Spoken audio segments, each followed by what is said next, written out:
नमस्कार साथियों, कैसे हो आप सब। आशा करते हैं आप सभी बढ़िया होंगे।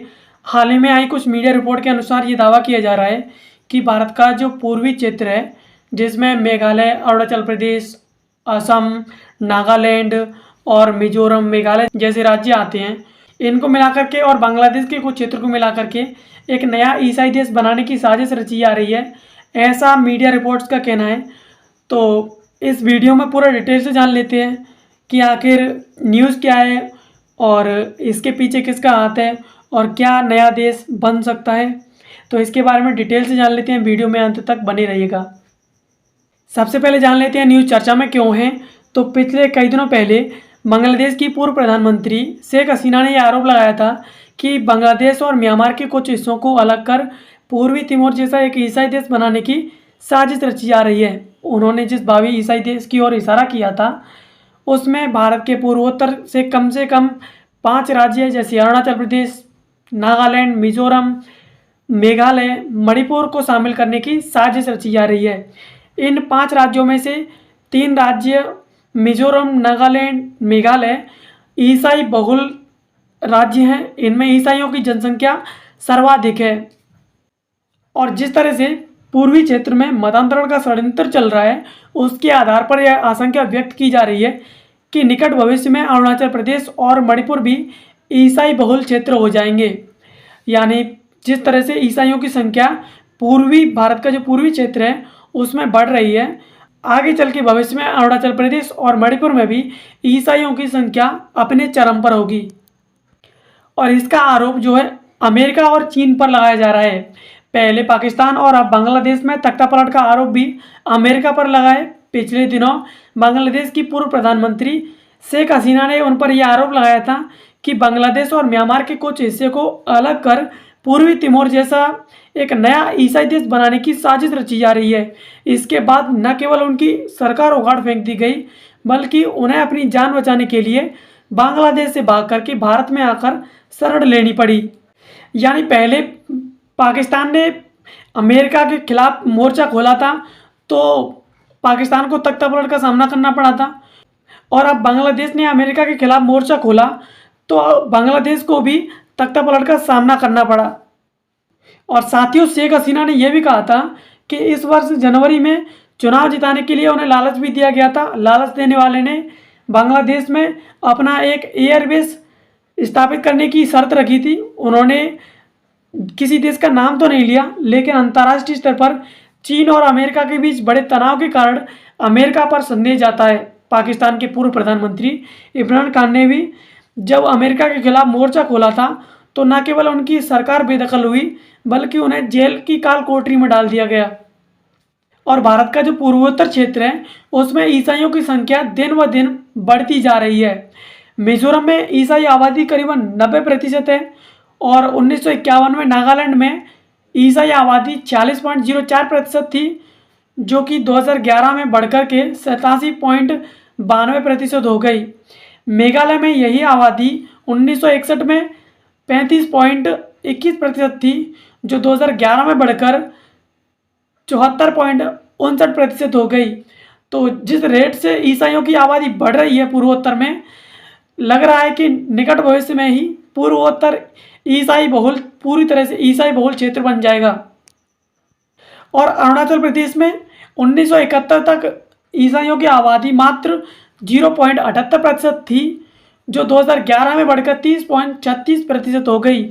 यानी कि अरुणाचल प्रदेश में आबादी 30% बढ़ी है। और 1951 में मणिपुर में ईसाई आबादी 11.84% थी, जो 2011 में बढ़कर 41.28% हो गई। यानी यह आबादी मणिपुर में 4% बढ़ी है। और इन राज्यों को आपस में जोड़ने के लिए असम के कार्बी आंगलोंग जिले को चुना गया है। विगत 4 दशकों में इस जिले में 7% ईसाई आबादी बढ़कर 17.50% हो गई है। यानी इन राज्यों को जोड़ने के लिए असम के कार्बी आंगलोंग जिले को चुना गया है। यानी विगत 4 दशकों में इस जिले की ईसाई जनसंख्या 7% से बढ़कर 17.50% हो गई।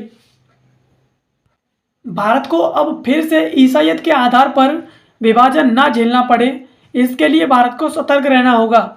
भारत का विभाजन पहले हिंदू मुस्लिम के आधार पर हुआ था और विभाजन के बाद नारे लगाए जाते थे कि हिंदू मुस्लिम सिख ईसाई आपस में हैं भाई भाई। और इस नारे का भी अब कोई औचित्य नहीं रहा। 1947 में दो समुदायों के बीच बंटवारा हो गया तो अन्य समुदाय भी बंटवारे की मांग करने लगे।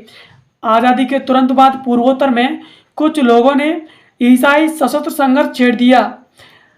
1980 में पंजाब में भी कुछ अलगाववादी खालिस्तान का नारा लगा रहे थे और पूर्वोत्तर में ईसाईकरण का अभियान अलगाववाद को ही बढ़ावा दे रहा है। पूर्वोत्तर जो भारत है उसमें ईसाई उग्रवादी संगठन सक्रिय हैं। इस्लामिक आतंकवाद की तरह ही पूर्वोत्तर भारत में अनेक ईसाई उग्रवादी संगठन सक्रिय हैं। त्रिपुरा में संचालित national liberation front of Tripura NLFT के उग्रवादियों ने 1999 में बनवासी कल्याण आश्रम के 4 पदाधिकारियों का अपहरण कर उन्हें बांग्लादेश में ले जाकर उनकी हत्या कर दी थी। और जो NLFT है वे शिक्षा स्वास्थ्य रोजगार को लेकर जनजाति समाज में कार्यरत बनवासी कल्याण आश्रम को काम करने से रोकना चाहते थे। गत दिनों NLFT के साथ केंद्र सरकार का शांति समझौता हो गया, पर भविष्य में इसके लोग किसी अन्य नाम से सशस्त्र संघर्ष नहीं छेड़ेंगे, इसकी कोई गारंटी नहीं है। ईसाई बहुल नागालैंड के विरोध के कारण ही अटल बिहारी वाजपेयी की अस्थियों को वहां की सबसे बड़ी नदी डोयांग के बदले एक छोटी सी नदी में विसर्जित करना पड़ा था। और जो ईसाई लोग हैं वो नशे का कारोबार करते हैं। विगत वर्ष मणिपुर में हाईकोर्ट के एक फैसले के बाद वहां के मूल निवासी मैतेई और अप्रवासी कुकी के बीच टकराव देखने को मिला था। मैतेई जो है वो मणिपुर के मूल निवासी हैं और जो कुकी जनजाति है वो म्यांमार, नागालैंड तथा मिजोरम से आकर के मणिपुर के जो पहाड़ी क्षेत्र हैं उसमें आकर बसे हैं। यहाँ नशे का कारोबार करने वाले अधिकतर ईसाई अलगाववादी समूह भी इनके साथ हैं और उनकी ईसाइयत के राह में मैतेई लोग जो है रोड़ा साबित हो रहे हैं। मैतेई समुदाय को उच्च न्यायालय ने जनजाति का दर्जा देने पर भी विचार करने को कहा है और इसी का विरोध करने के लिए कुकी लोग सड़कों पर उतरे थे और उसकी प्रतिक्रिया देने के लिए मैतेई लोग भी सड़कों पर उतरे थे। केरल के आर्क बिशप ने विगत लोकसभा चुनाव में मणिपुर का मुद्दा उठाते हुए यह आरोप लगाया था कि ईसाई वर्ग पर अंधेरी ताकतें हिस्सा करती जा रही हैं। दुखद तो ये है कि पूर्वोत्तर राज्यों में हो रहे इन षड्यंत्रों को जानते हुए भी लोग इनके खिलाफ नहीं हैं और भारत को इस्लाम के बाद अब ईसाइयत के आधार पर पुनः विभाजन का दंश एक बार फिर ना झेलना पड़े, इसके लिए देश को फिर से सतर्क रहना पड़ेगा। भारत बांग्लादेश और म्यांमार के हिस्सों को काटकर अगर कोई ईसाई देश बना तो भविष्य में वह महाशक्तियों के टकराव की एक नई भूमि बनेगा। अमेरिका, चीन भारत के पड़ोसी देशों में जिस तरह से सक्रिय हैं उसकी अनदेखी नहीं की जा सकती। तो दोस्तों इस वीडियो के जरिए हमने जाना कि किस तरह से पूर्वोत्तर भारत का जो क्षेत्र है जिसमें अरुणाचल प्रदेश, नागालैंड, मिजोरम, मेघालय, त्रिपुरा जैसे 5 राज्यों को मिलाकर के और बांग्लादेश और म्यांमार का कुछ हिस्सा मिलाकर के बाहरी शक्तियां ने एक नया ईसाई देश बनाने की जो साजिश रच रही हैं, जिससे भारत को एक बार फिर से ईसाइयत के आधार पर विभाजन का दंश सहना पड़े। लेकिन इसके लिए भारत को पहले से सतर्क रहना होगा ताकि दोबारा से ऐसा कोई विभाजन का दंश उसे ना सहना पड़े, दोबारा से देश का विभाजन ना हो। और जो पूर्वोत्तर भारत का क्षेत्र है उसमें ईसाइयों की जनसंख्या लगातार बढ़ती जा रही है, जिससे अनुमान लगाया जा सकता है कि इसके पीछे कोई ना कोई बड़ी साजिश है जिससे पूर्वोत्तर को ईसाई बहुल बना करके वहाँ पर एक नया ईसाई देश बनाने की जो है योजना है। और इस बात को भी हम अनदेखा नहीं कर सकते कि जिस तरह से अमेरिका और चीन के बीच टकराव बढ़ते जा रहे हैं, अमेरिका ऐसा कोई भी काम करने से नहीं चूकेगा क्योंकि उसे सिर्फ अपना फ़ायदा दिखता है। उसने यूक्रेन वॉर में भी अपने हथियार बेचे हैं। तो आशा करते हैं इस वीडियो के जरिए हमने इस मुद्दे को समझने की कोशिश की। बाकी ऐसी वीडियोस देखने के लिए हमारे चैनल को सब्सक्राइब कर लीजिए। मिलते हैं किसी नए टॉपिक के साथ किसी नए वीडियो में, तब तक के लिए धन्यवाद।